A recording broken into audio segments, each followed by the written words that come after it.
Women who are 50 and older hold a unique position in history in America. We are the first generation that has the rights that we have, and a lot of people don't really realize this. They don't understand the law of coverture and what it meant for women. So, under the law of coverture, which was instituted in America when America was created, after 1776, a married woman was not a legal person. So, the whole walking her down the aisle and a father giving the woman to her husband, that was symbolic of a legal transfer of her personhood. She became part one with her husband legally.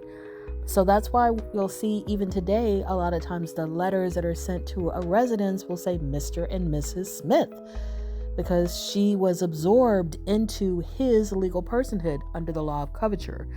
She had no legal identity. She could not sign contracts. She could not buy her own car, rent an apartment, even have certain jobs without her husband's permission. In fact, her wages belonged to her husband as a married woman.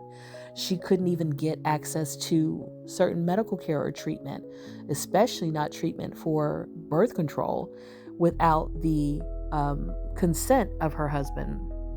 She also had no right to her own body. So marital grape was legal in most states and ended in all states in the United States in 1993. Domestic violence was legal up until 1978. In fact, there was a rule called the rule of thumb, which a lot of people might have heard of.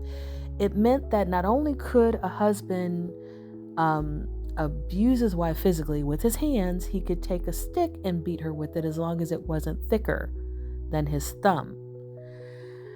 Then also, like I said, she had no control over her own finances. She could not get a bank account, a credit card, a loan, or a grant, sign any kind of contracts without her husband's permission. And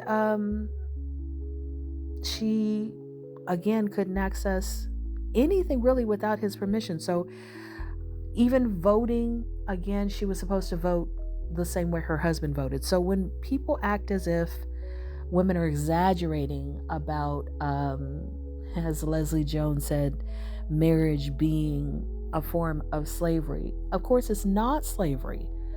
But what she's hinting at is the loss of legal personhood. A slave was not a person with legal rights. A woman was not a person with the same legal rights as men, a married woman anyway. And that is what she was hinting at. And so to totally dismiss what she's saying is inaccurate, because there are a lot of similarities between slavery and the law of coverture. And that's something that I'm glad she brought up in terms of us being able to have this discussion. So I'd love to hear your thoughts. I'd love for you to check out my podcast, Zenergy, ZENNURGY. And I'd also love for you to look at my books on Amazon. So I have 5 books. I have 2 poetry prose memoirs, a guided journal, an undated planner, and a children's book. And I'd also love for you to like, share, sponsor, and subscribe. You can do all of that either by, hitting the button, the like button, the share button, or looking at my link tree where you can sponsor and subscribe to my YouTube, or subscribe to my pages. So thank you so much for your support, and may you walk in Zenergy. Women who are 50 and older hold a unique position in history in America.